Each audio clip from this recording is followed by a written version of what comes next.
Lideramos el camino de la opinión pública y buscamos que la cultura del debate alcance consensos y soluciones a los problemas de nuestro país.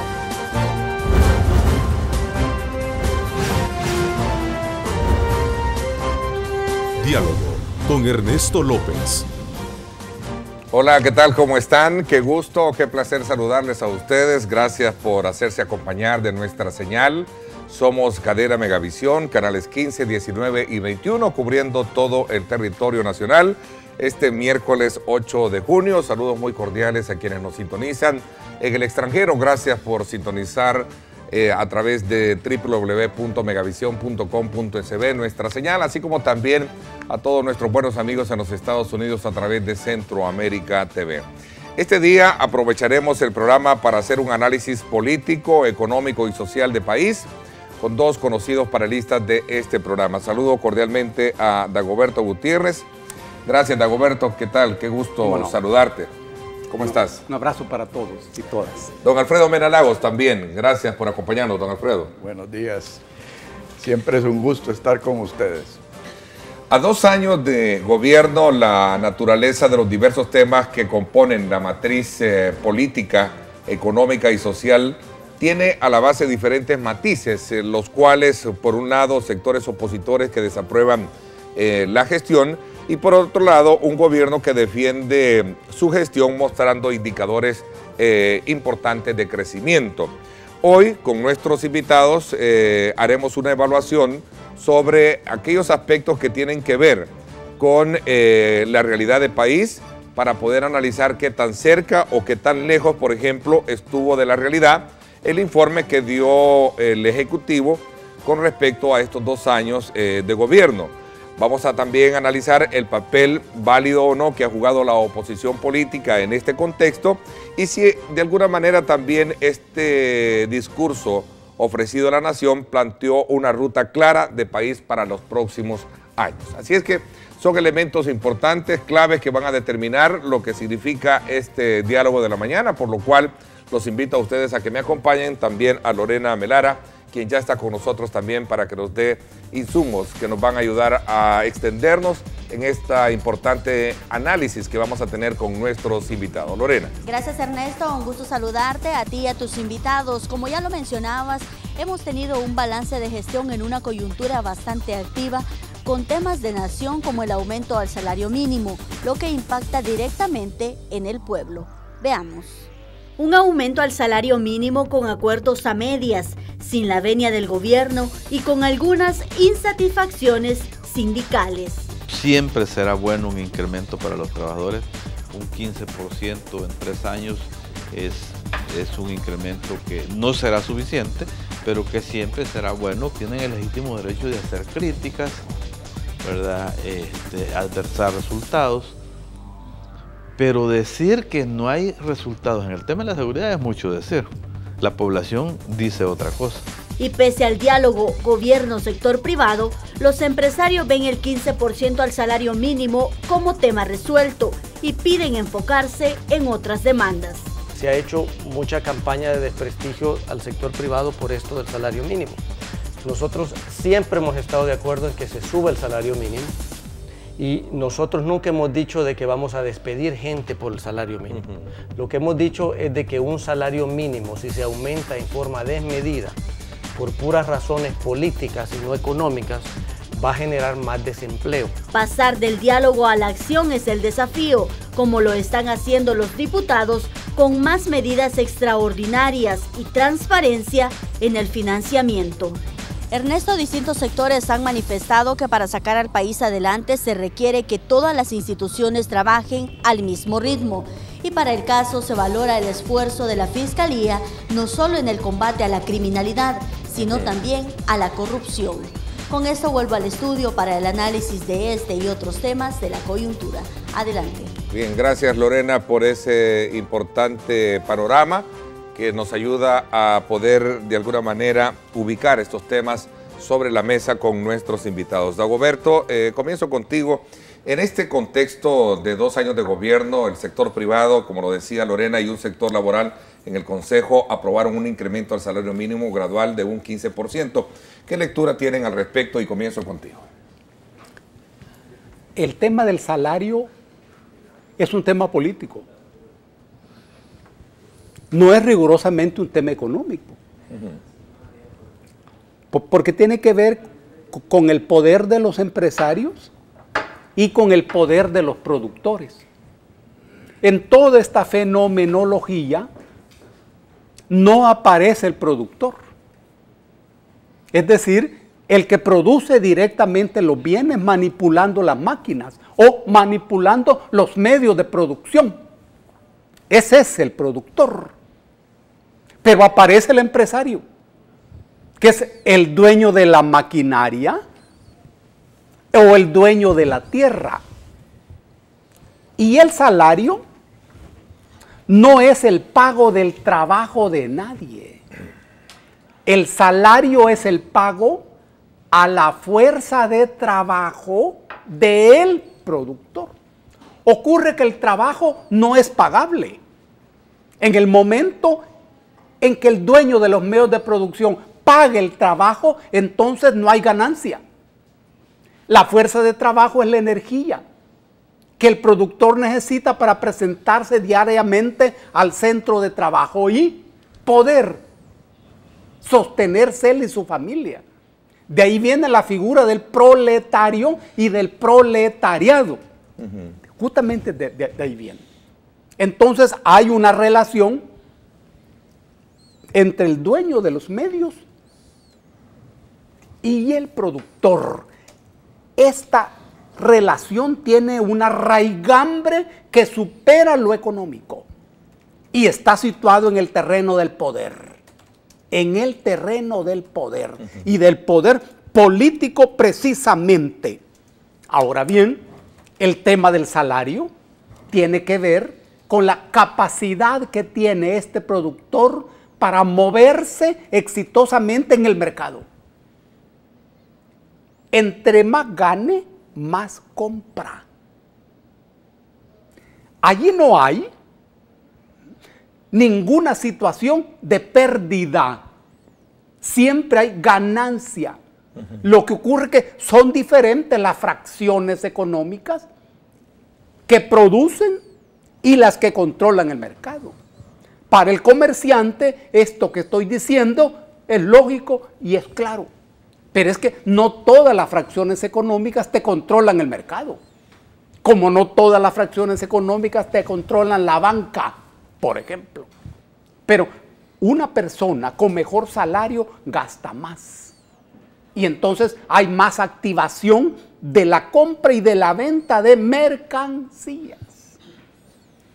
Cuando el salario no responde a las necesidades de la gente, tenemos otro problema político. Ahora bien, el salario en nuestro país responde a la capacidad de resolver lo que se llama la canasta,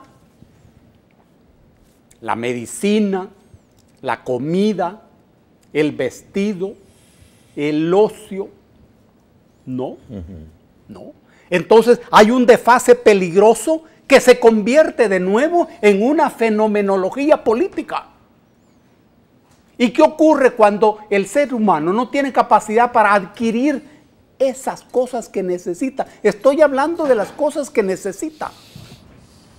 Más allá de un celular, por ejemplo. Más allá de un celular, lo que necesita. Por ejemplo, medicina. Lo que se gana no alcanza para cubrir eso. Eso es así. Aquí tenemos otro problema político. De nuevo nos lleva al poder. Ahora bien, esto que es un problema político, ¿tiene una dimensión económica? Sí, por supuesto, tiene una dimensión económica. Claro que sí. Pero cuando uno habla de economía, uno debe saber la economía de quién. Es como cuando uno habla de democracia. Uno debe saber para quién. Porque la democracia no es para todos. Al igual que la dictadura. La dictadura no es para todos.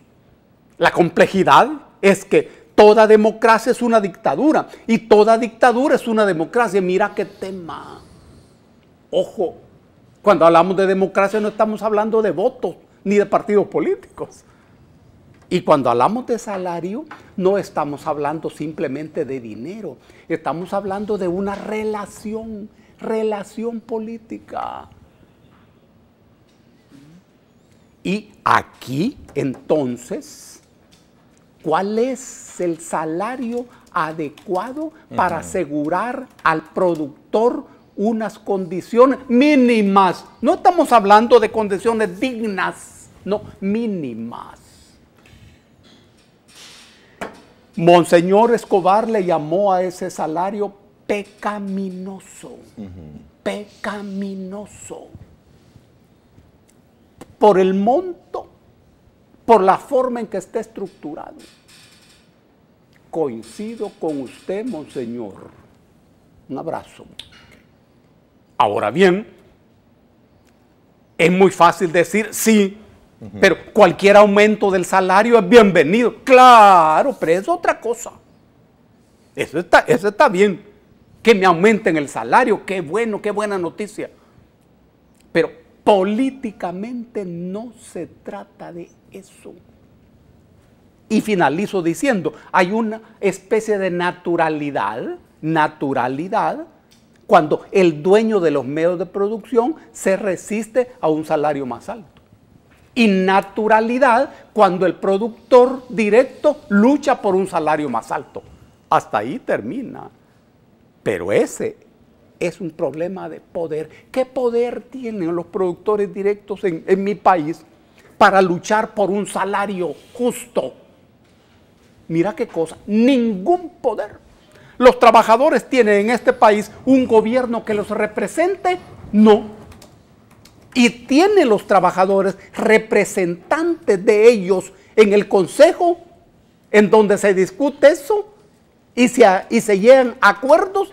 Tampoco. Mira qué tema. Tampoco tiene representantes.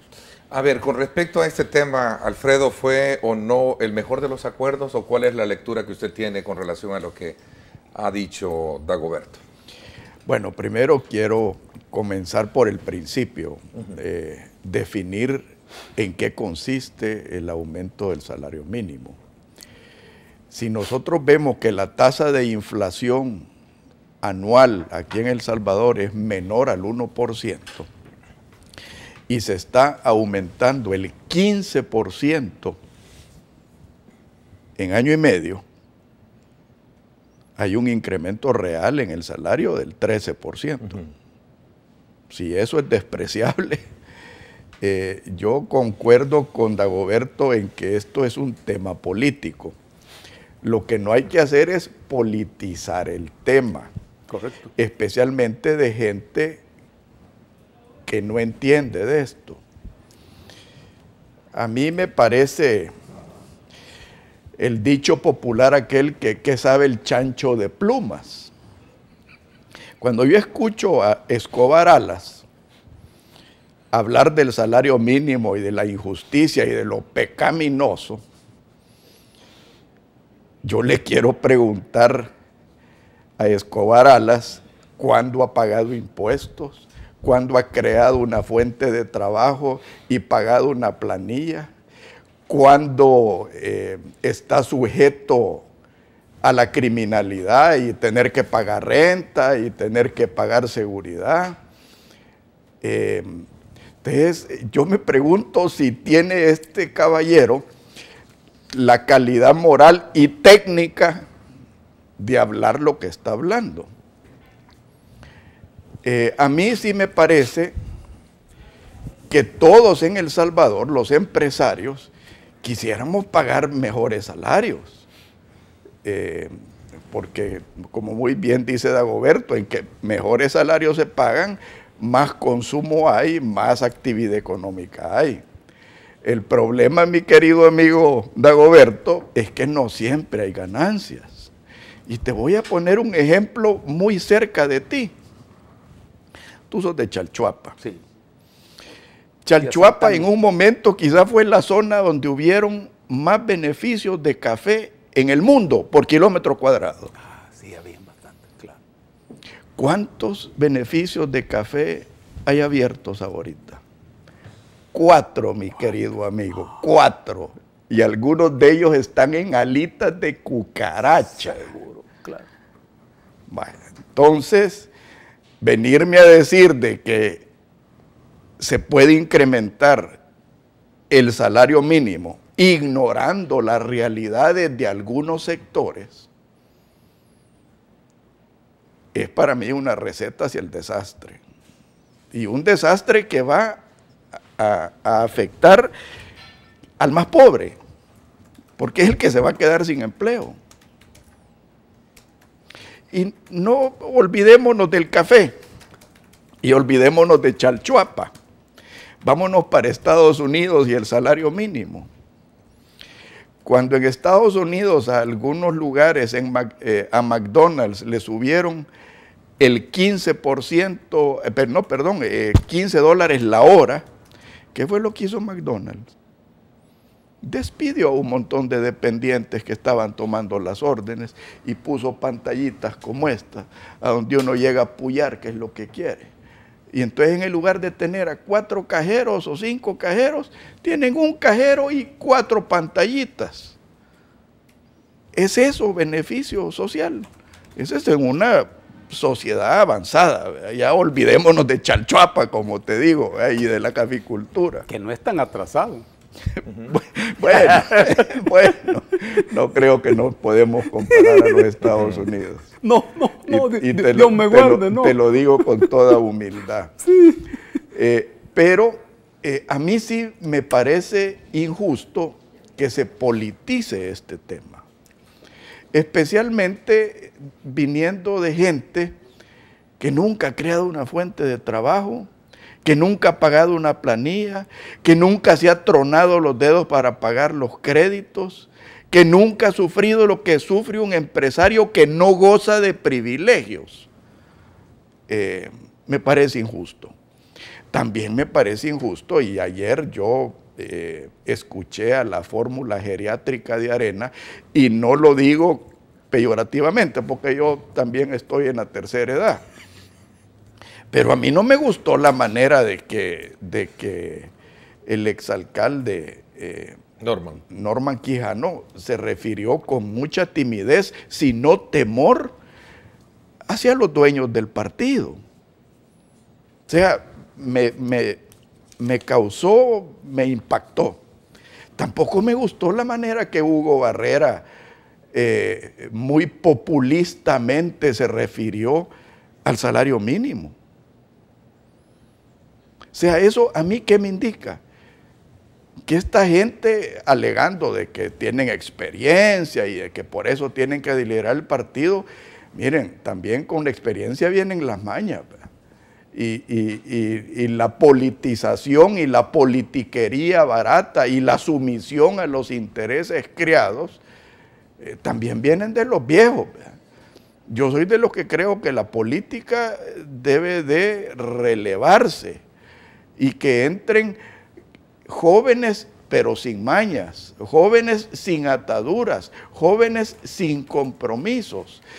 Algunos de los que han entrado a Arena tienen esas características. Y a mí me gustaría verlos en planillas para llegar a la presidencia del COENA. No estoy mencionando nombres, estoy mencionando características. Ahora, yo sí creo que el tema del salario mínimo es demasiado serio para politizarlo. A mí, cuando escuché al presidente de la República dar ese su discurso de los 2 años de desgobierno, y esa es mi opinión personal, desgobierno, no sé si me dio tristeza o me dio cólera ver que esencialmente lo que estaba pidiendo es endeudar más al país, sin admitir los errores que se han cometido. Y claro que se han hecho cosas buenas. Yo creo que Gerson Martínez ha hecho un buen trabajo. Creo que inclusive Hugo Martínez también ha hecho un trabajo decoroso. Pero cuando yo veo los casos como el de Cepa, que chupan con nuestro dinero, y que despilfarran nuestro dinero, a mí eso me enardece. También me enardece el ver, especialmente cuando se habla del salario mínimo, cuánto le cuestan los privilegios de este país a la gente pobre. ¿Por qué el FMLN no habla del sector azucarero? Aquí se paga más por el azúcar de lo que se debiera pagar. Correcto.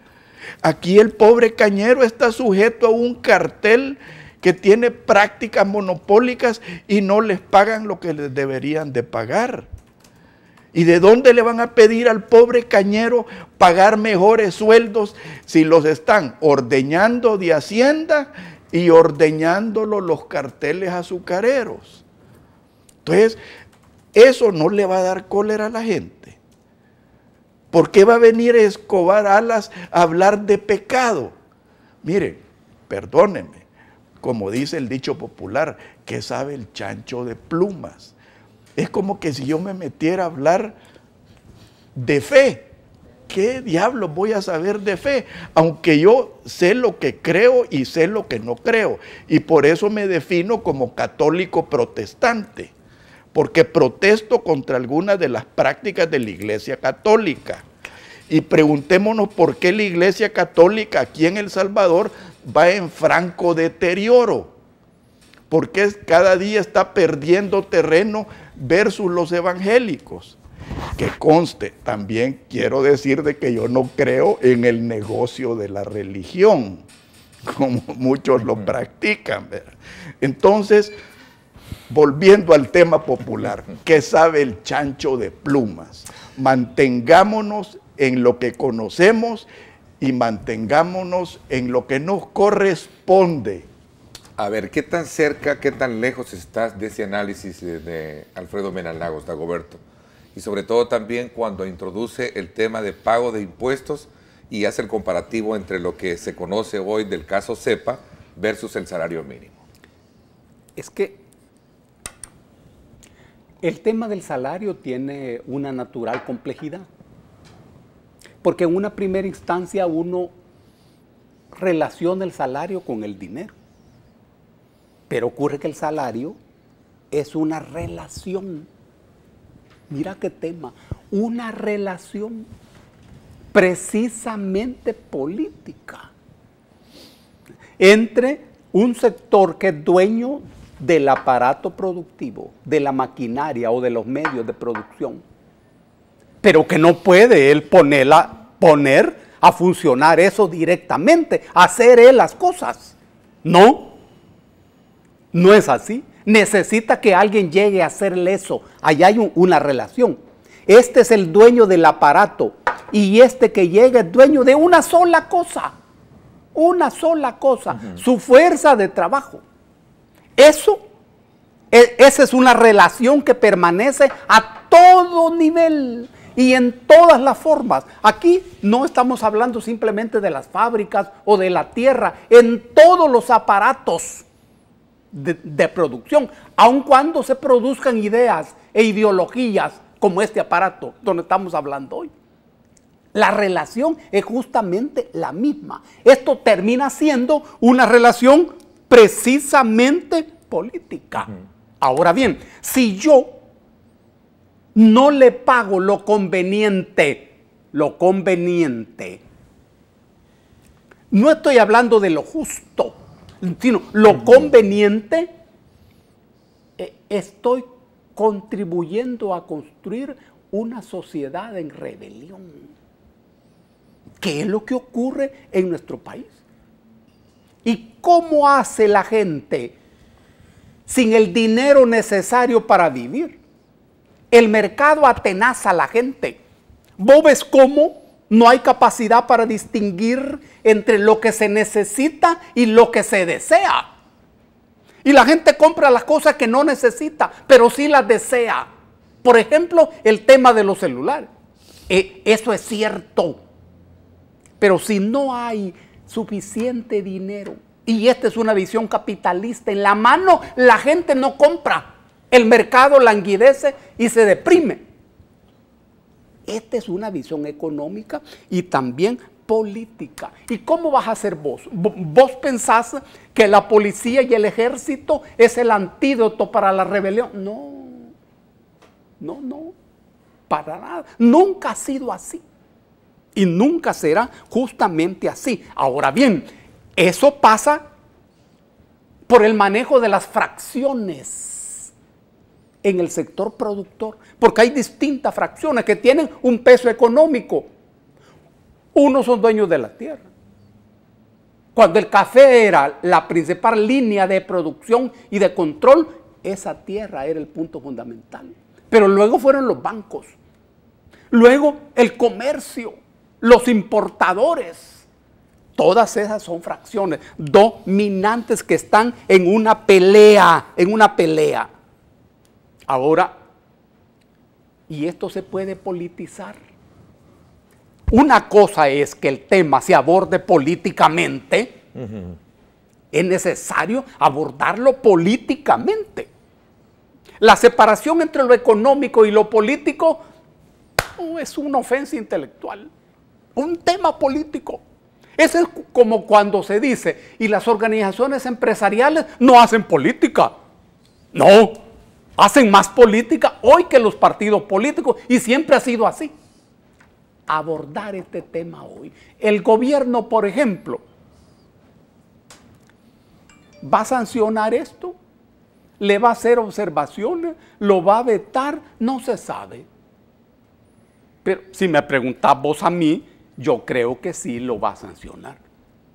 Yo creo que sí lo va a sancionar. ¿Y qué presión política tiene? Ninguna. ¿Y qué dicen los trabajadores? Nada. Guardan silencio. ¿Y a dónde está la organización de los trabajadores? No existe. No existe. O sea, a tu criterio, Dagoberto, perdón, ¿no fue el mejor de los acuerdos entonces, bajo la representatividad del sector laboral que tiene, que por cierto hay un problema de representatividad con respecto a ellos? Los trabajadores no están representados. Y fíjense ustedes que en esta coyuntura se da una cosa insólita. No es sana, no. Es que las cosas que aparentan ser no lo son. El sector empresarial y el sector, entre comillas, trabajador, de acuerdo, frente al gobierno. Normalmente es el sector empresarial y el gobierno de acuerdo frente al sector trabajador. Aquí no. Aquí no. El sector de los trabajadores y el empresarial de acuerdo frente al gobierno. Y el gobierno queda aislado, además debilitado.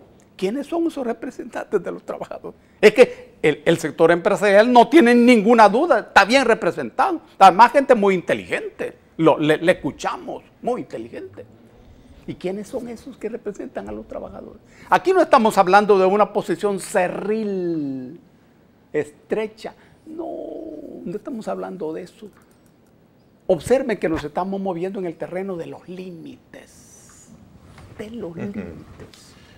Alfredo, solo para ir cerrando un poco este ciclo, porque quiero también entrar a analizar el tema de... Es que está interesante, yo creo que hay que profundizarlo. O sea, a mí me agrada de que Dagoberto haya traído el tema de la rebelión, porque inclusive está consagrado en la Constitución de El Salvador.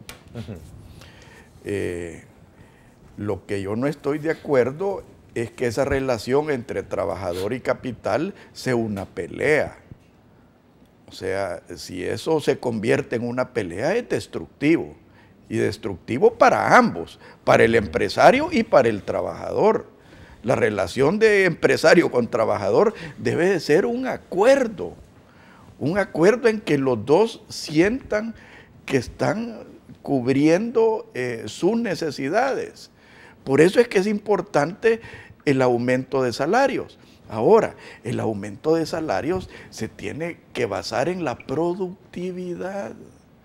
Y la productividad no solo proviene de la calidad del trabajador, no solo proviene de la calidad del empresario, proviene de la calidad del Estado. Correcto. Un Estado que no agobia a su pueblo con altos impuestos, con corrupción, con indiferencia y con malas políticas.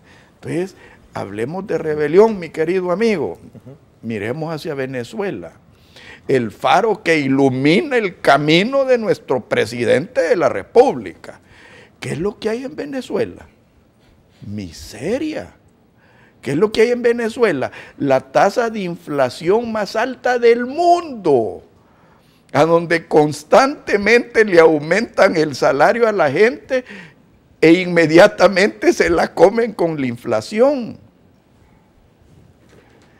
Eso es lo que quisieran hacer estos gobernantes que tenemos ahorita cuando critican la dolarización. Si nosotros tenemos una baja tasa de inflación es porque estamos dolarizados, porque los políticos no tienen acceso a la maquinita de hacer dinero, porque los políticos no tienen acceso a la maquinita para robarle el poder adquisitivo a los trabajadores.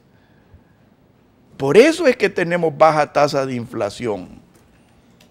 Entonces, ¿es Venezuela lo que queremos? ¿Queremos visualizar la relación empresario-trabajador como una pelea, como dijiste tú?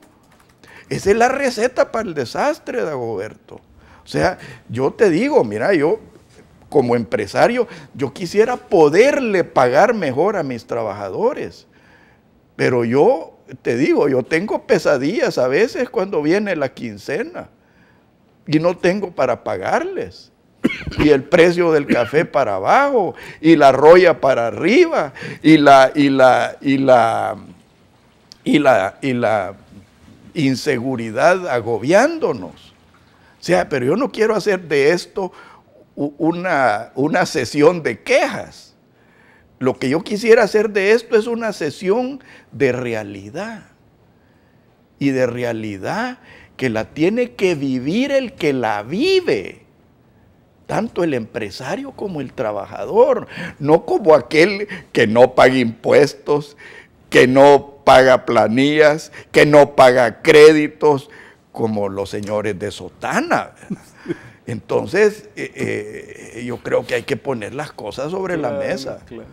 A ver, ¿cómo nos encuentra el país en el marco de la celebración de los 2 años de gobierno? Voy a hacer una pausa comercial y entramos un poco, porque Alfredo Mena Lagos deja también en la mesa algunos elementos que seguramente tú quieres compartir en este contexto de análisis que tenemos este día miércoles, cintura de semana. Gracias por estar en sintonía de su programa Diálogo con Ernesto López. Recuerde el reprise hoy 8 de la noche, muy temprano, por nuestro canal hermano, Canal 19. Regresamos. Lorena Melara viste 770 Boutique. El estilo no tiene talla.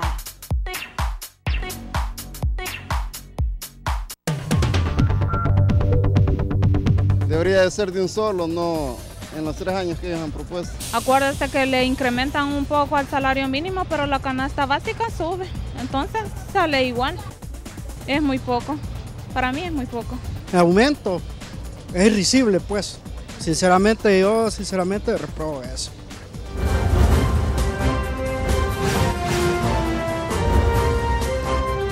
Diálogo con Ernesto López.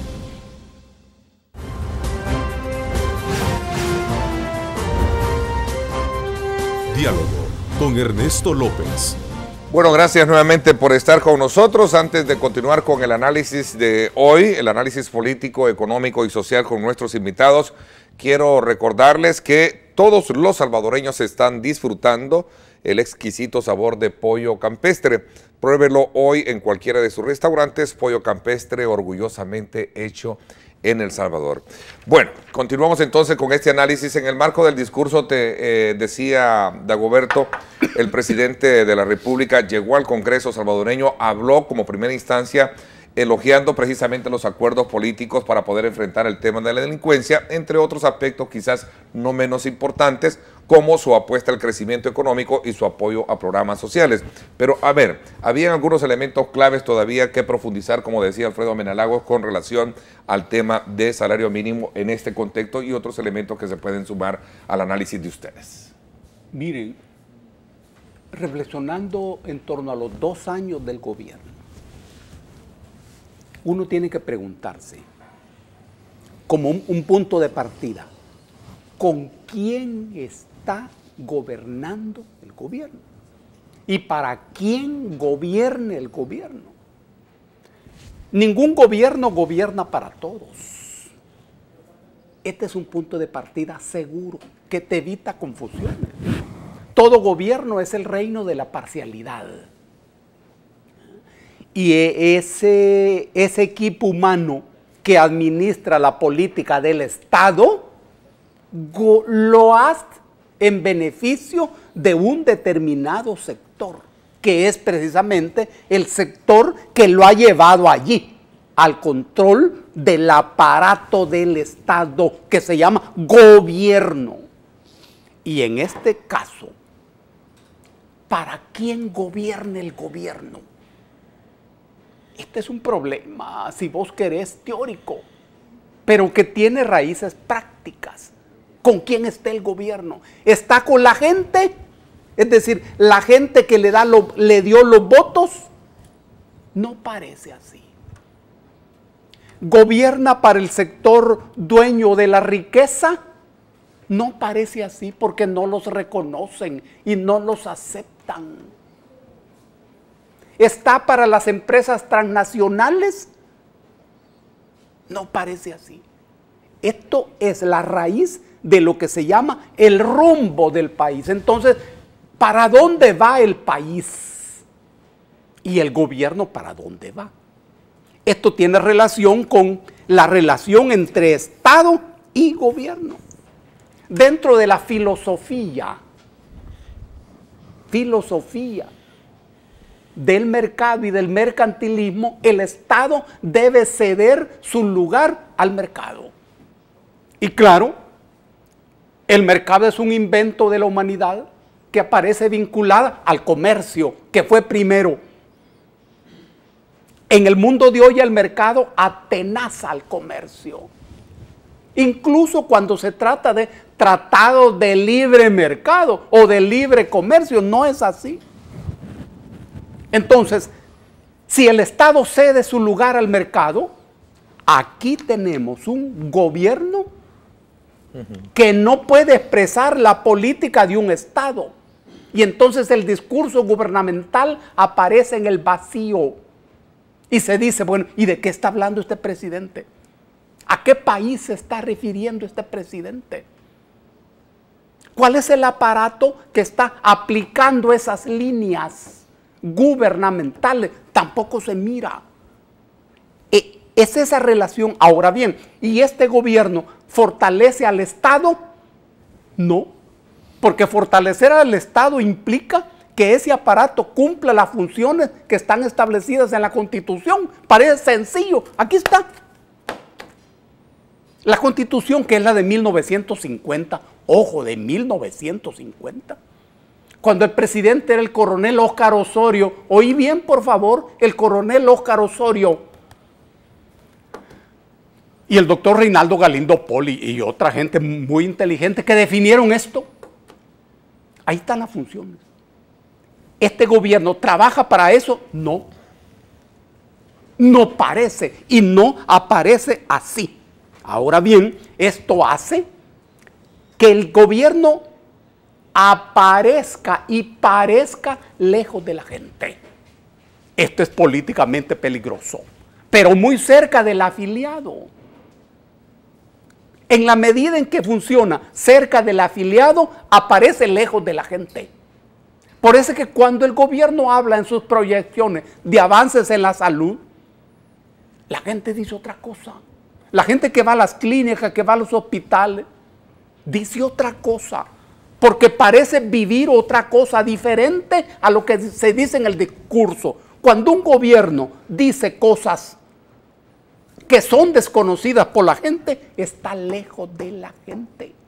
Ahora bien, y está lejos, no, está cerca del afiliado. Esto genera una política clientelista, en donde ya no hay una correlación social, pero la correlación se resuelve situando al afiliado en distintas partes del aparato. Eso es muy peligroso y muy complicado, y hace que el gobierno aparezca sin radiografía social. Finalmente, ¿de dónde viene la confrontación? Con el sector empresarial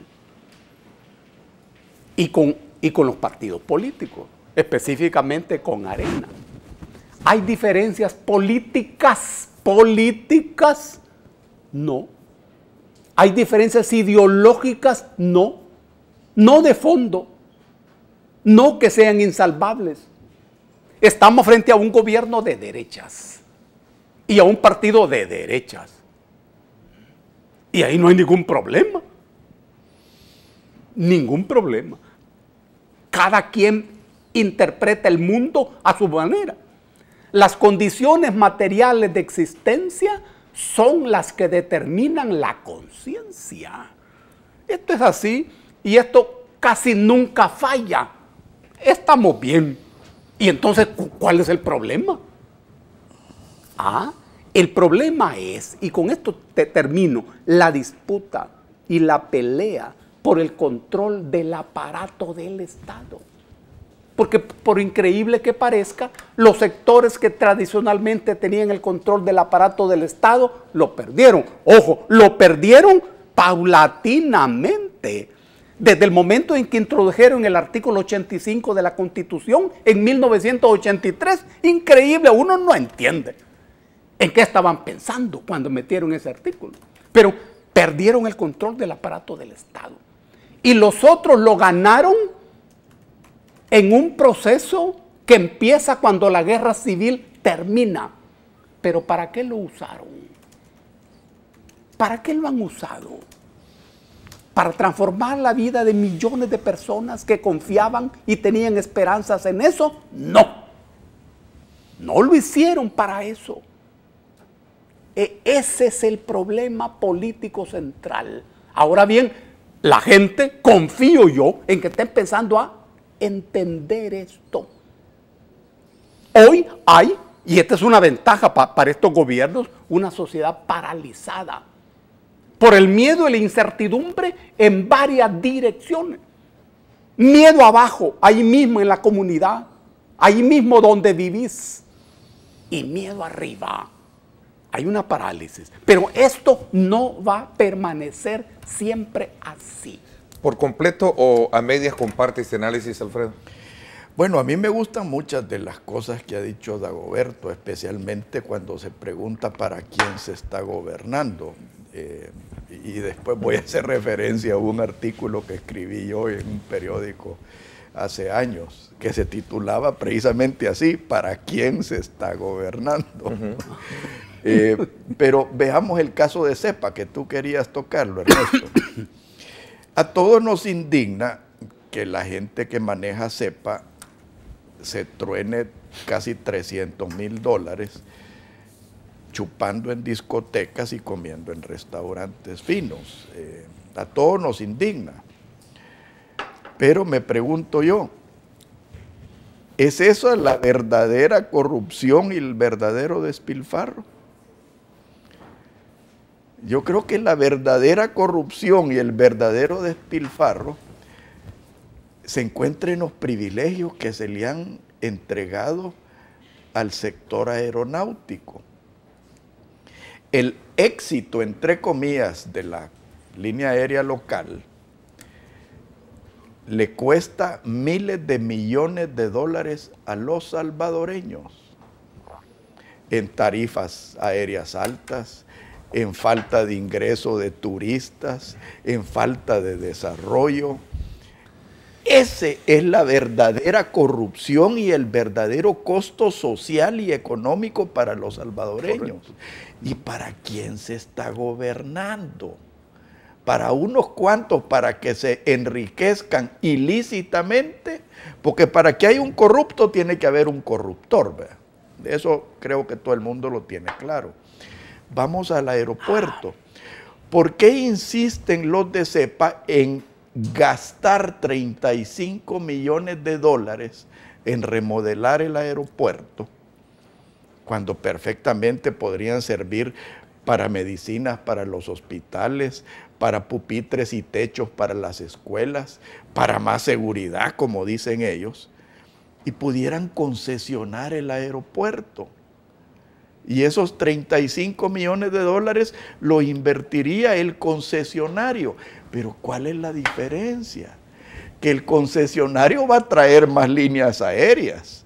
El concesionario va a construir un aeropuerto moderno porque ya trae experiencia de otros lados.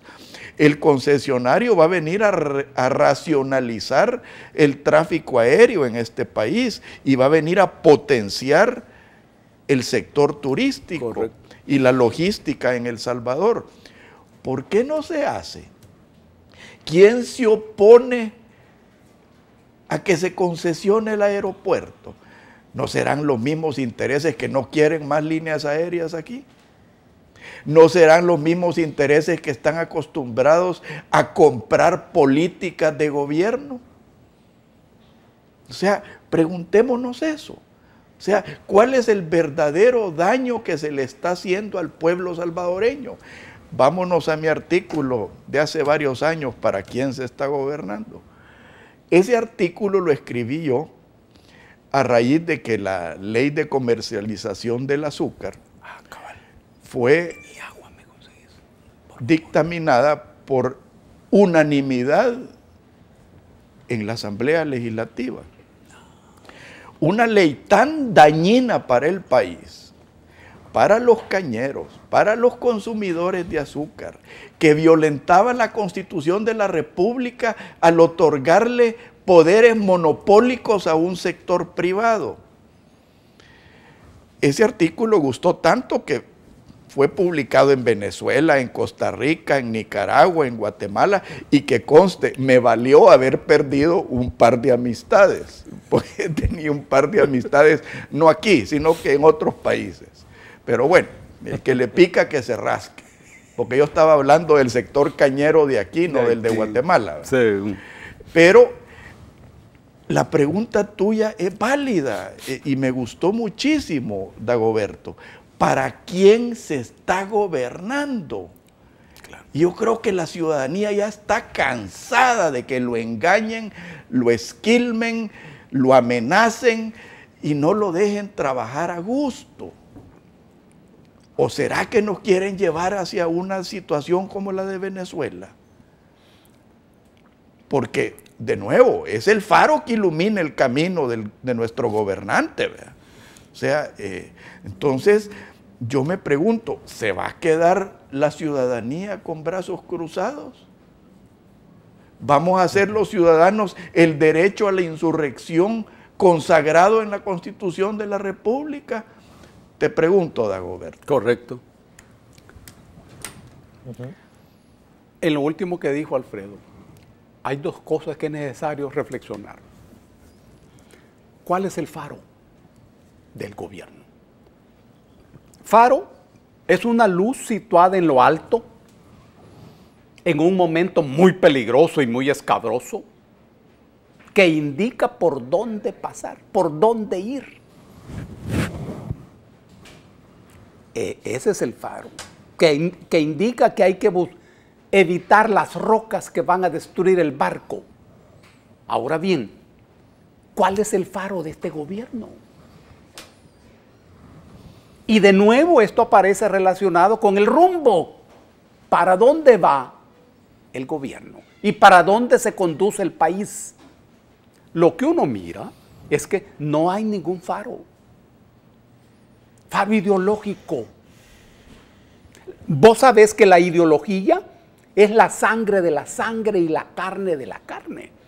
La ideología no requiere letra, no. Tiene que ver con tus condiciones materiales, con tu visión del mundo, construida a partir de la relación con tus abuelos, con tu papá, tu barrio, tu mundo.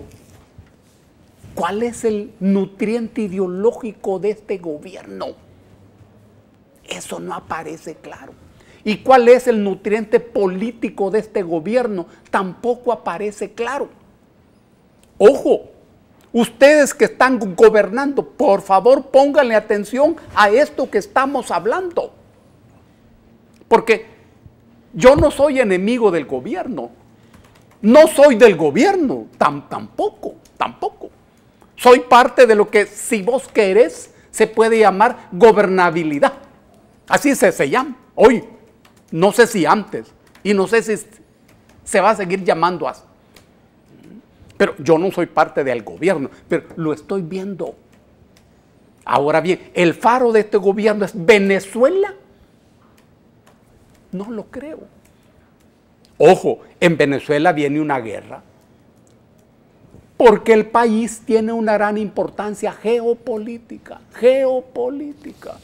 planetaria.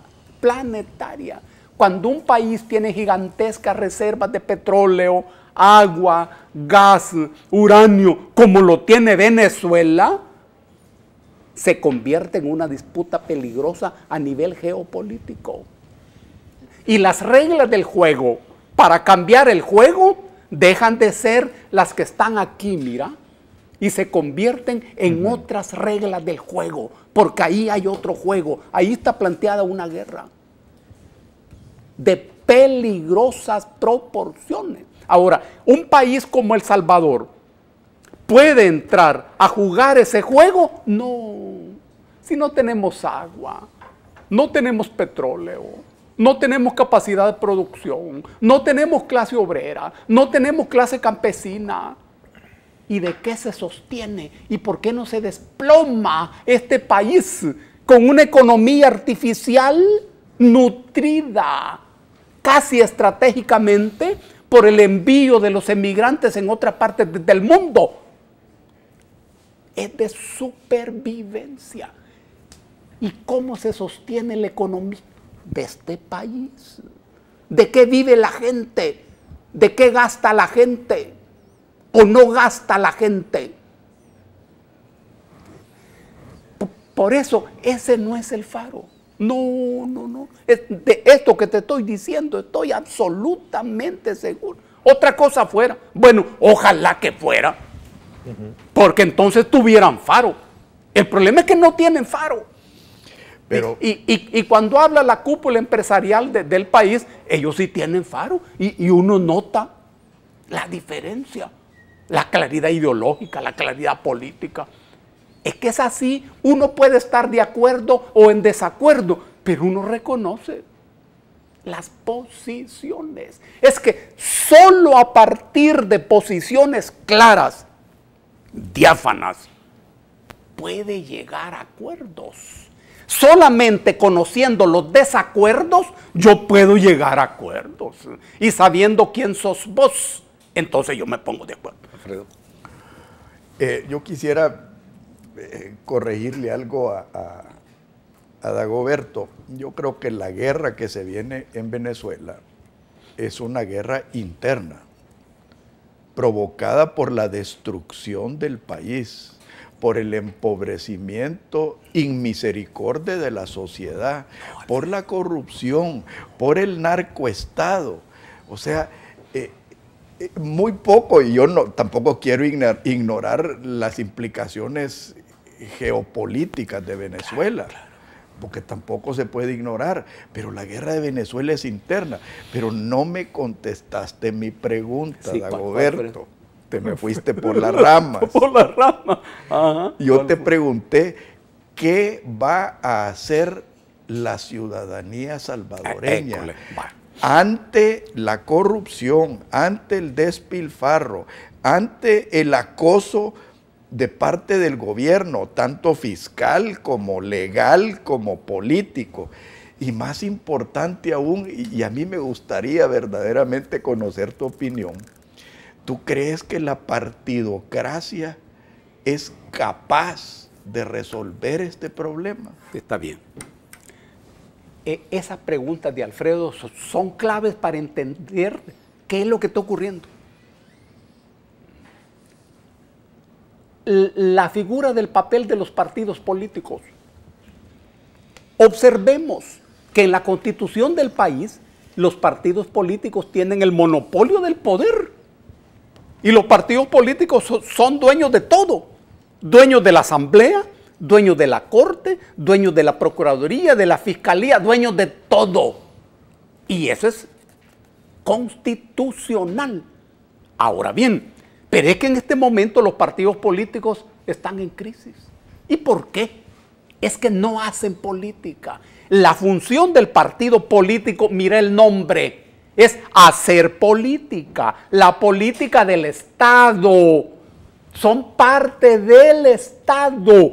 Por eso es que tienen el reconocimiento que la Constitución les da. Ahora bien, si los partidos no hacen política, renuncian a eso, que es un fenómeno de las últimas décadas. Antes los partidos políticos hacían política. ¿Y qué sucedió en Venezuela?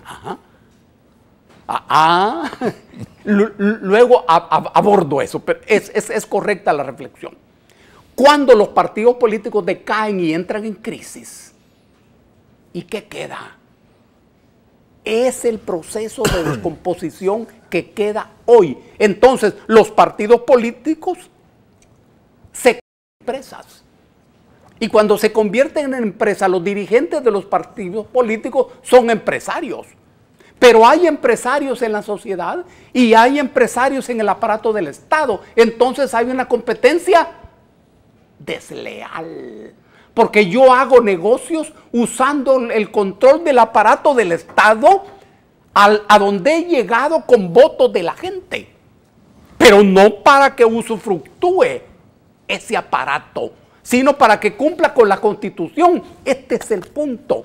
Y entonces hay una crisis, que es la que estamos viendo, en donde nada funciona, nada funciona. Esta información que está circulando sobre CEPA es muy reveladora. Es que hasta hace una semana CEPA era un ente saludable, casi lo único saludable que había. Para algunos. Sí, sí, a ver que Alfredo tiene información, pero es que hay que tomarlo con mucha atención. Y estamos viendo que no. Bueno, y ante este panorama, ¿y la ciudadanía? ¿Y la gente? Los que trabajan, los que no trabajan, los pequeños y medianos empresarios, los empleados, los trabajadores de las fábricas, los trabajadores del campo, los intelectuales, los artistas. ¿Y qué piensan? ¿Qué dicen? ¿Qué opinan? ¿Van a ir a votar normalmente como lo han hecho en las campañas electorales anteriores? Como si nada ha pasado, votando por los candidatos que se deciden en los aparatos partidarios. Van a hablar. No es necesario venir aquí a la televisión, no. Hablar en su comunidad. Van a opinar. Esa es una incógnita, ojo. Y esta es la parte más peligrosa de la coyuntura. Porque ocurre que no es que no pase nada. No es que la gente esté de acuerdo o que la gente esté consintiendo con todo. No. Lo que ocurre es que no se expresa. Y entonces podemos estar ante situaciones de explosiones y estallidos. Y gente como yo no queremos eso. No buscamos eso.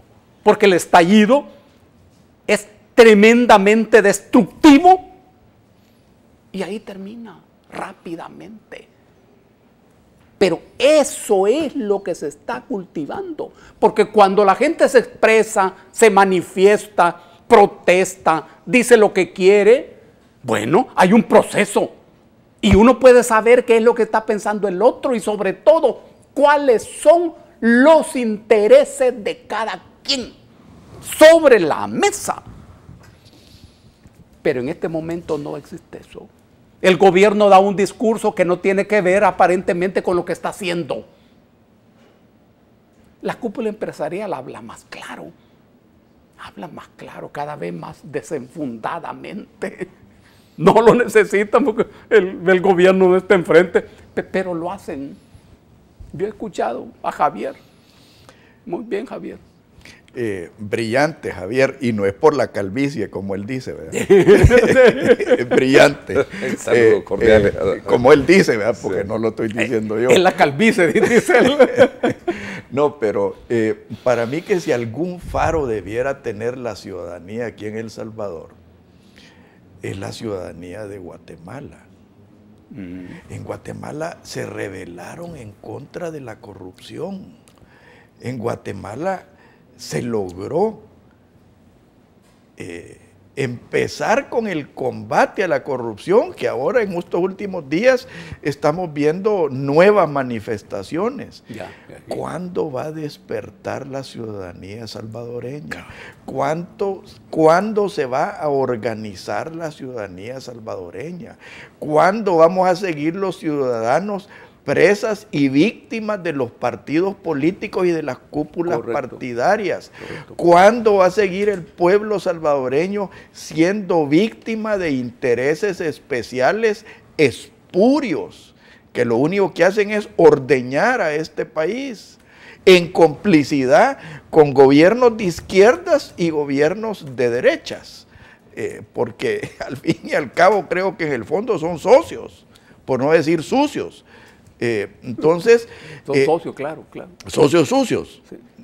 Entonces, de nuevo te pregunto, Dagoberto, y tú sos experto en el tema porque ya lo has vivido. Yo lo medio viví en el 79, pero ¿cuándo nos vamos a organizar, mi buen amigo?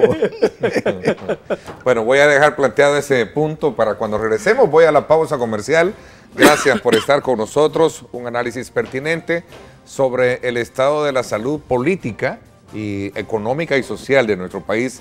Muy interesante que hemos tenido esta mañana entre Alfredo Mena Lagos y Dagoberto Gutiérrez. Voy a la pausa comercial.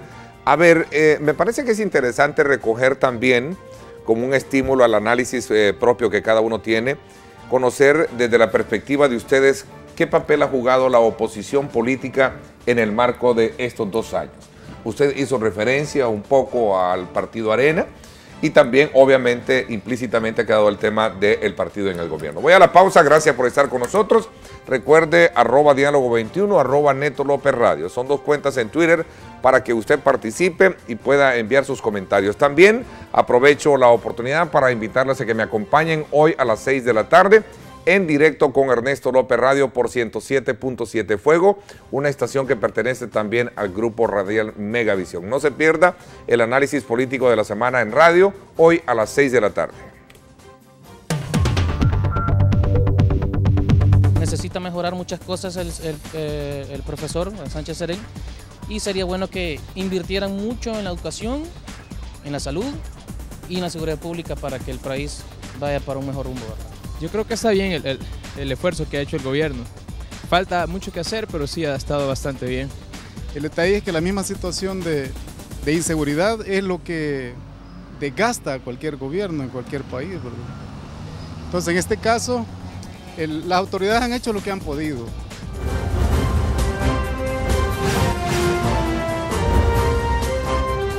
Diálogo con Ernesto López.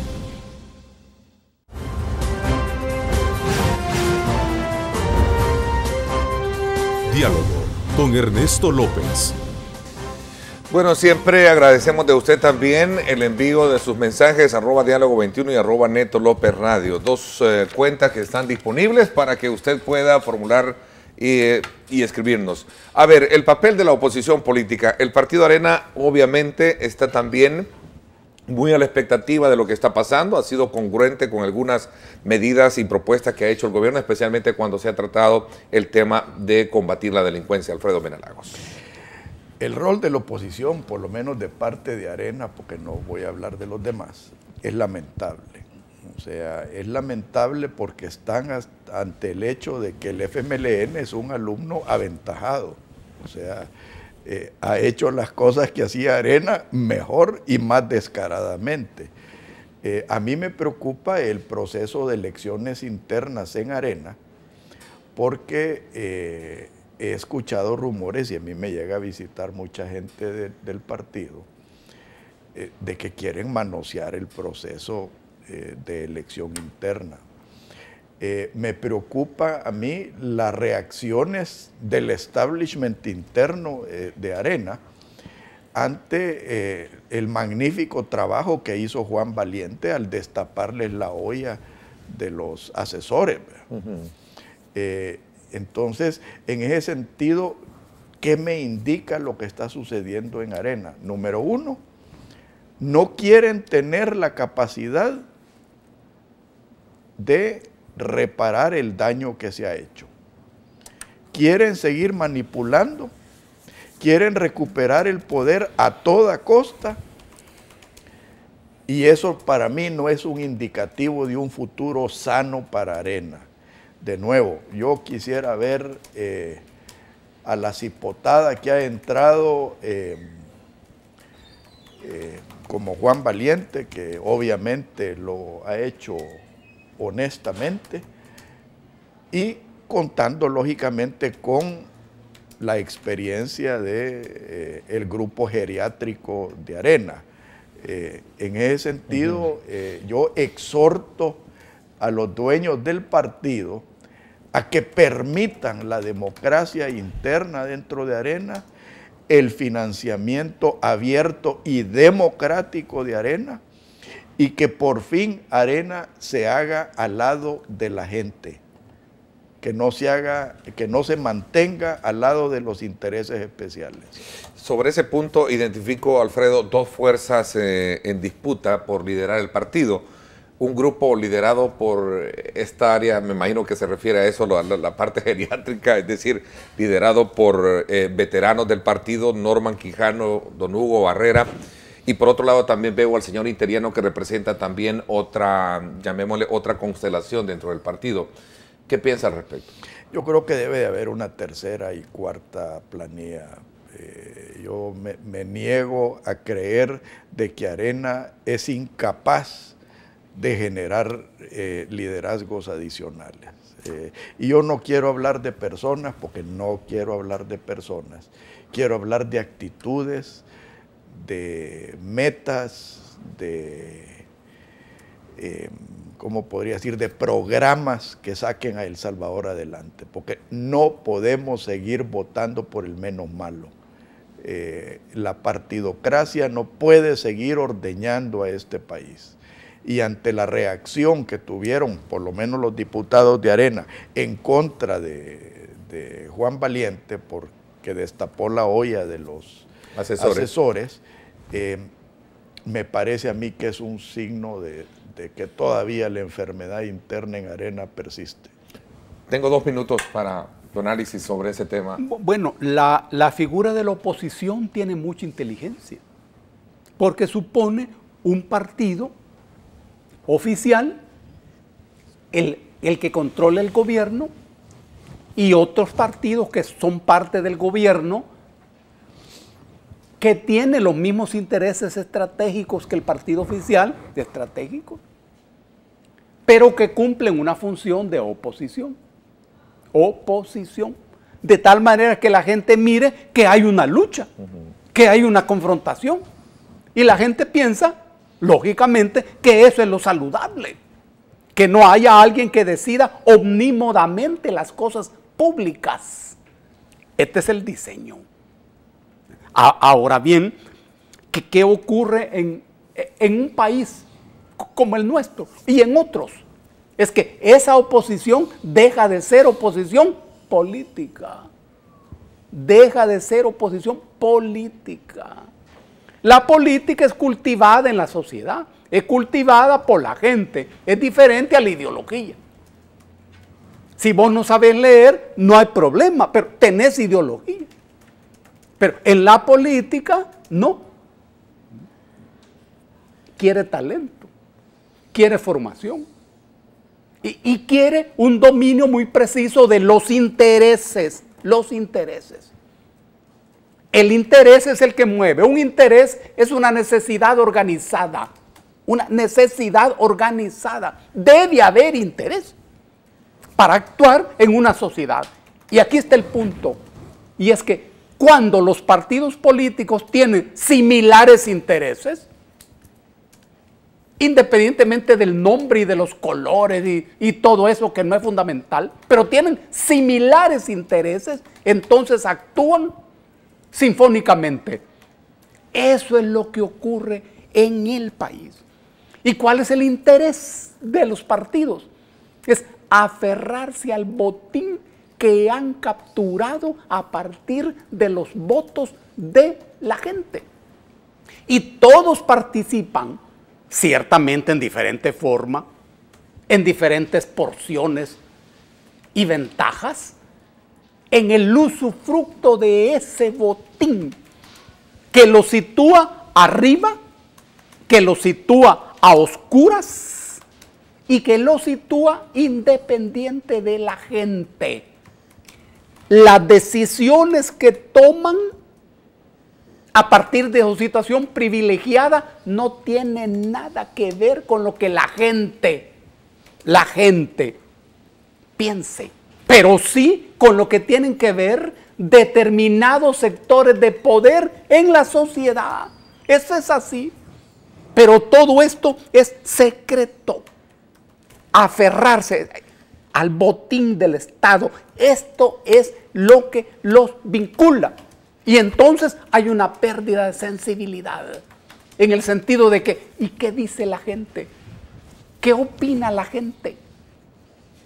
Si alguien del FMLN mira una crítica y cuando dice, es que es de arena, esa es la mayor tragedia. Para empezar, tragedia intelectual.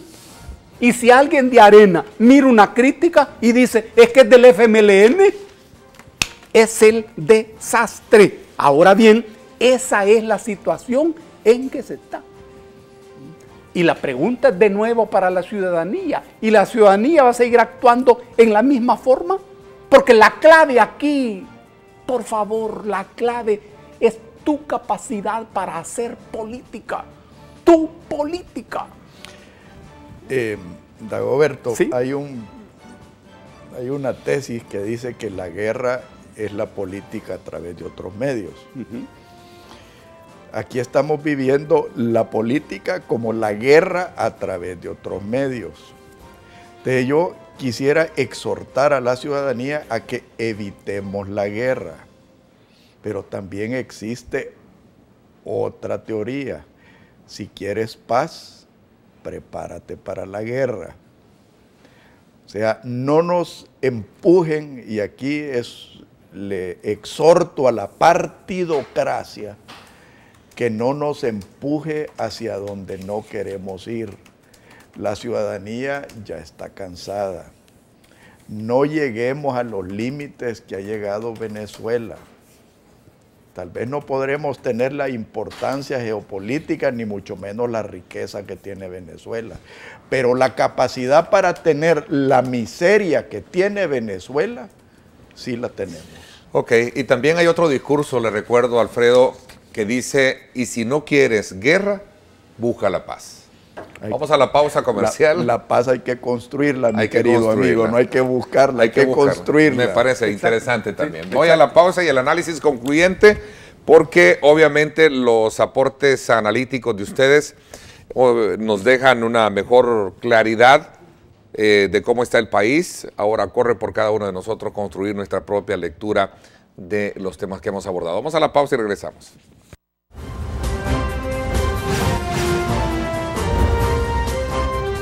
Diálogo con Ernesto López.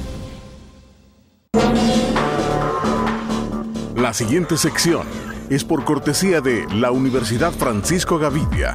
Tecnología, innovación y calidad. Bueno, gracias. Son 2 minutos lo que nos quedan. Voy a dividirlos entre uno para cada quien, sobre todo para hacer un análisis concluyente de los temas que cierran este importante programa que hemos tenido este día. A ver, Dagoberto. Esta situación de crisis no es nueva, pero la crisis en sí, sí, se llama crisis histórica, donde falla la economía, falla la política, falla la participación de la gente y se mantiene todo a partir del control ideológico sobre la gente, la inmovilidad. Eso hay que derrotarlo. Alfredo. Bueno, yo quiero decirles por enésima vez que yo ya dejé de creer en el sistema.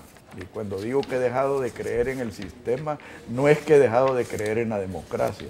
He dejado de creer en la partidocracia. Correcto. Y creo que los ciudadanos debemos de prepararnos para sustituir a la partidocracia y construir una verdadera democracia.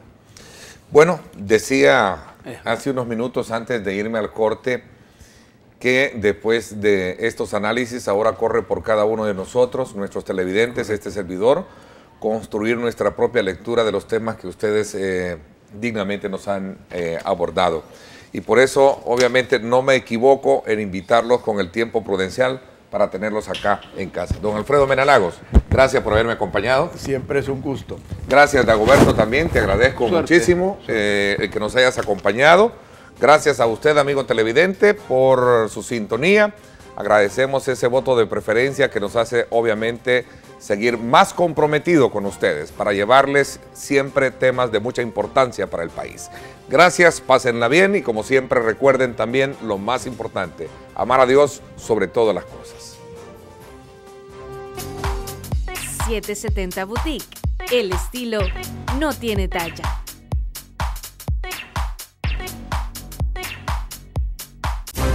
Lideramos el camino de la opinión pública y buscamos que la cultura del debate alcance consensos y soluciones a los problemas de nuestro país.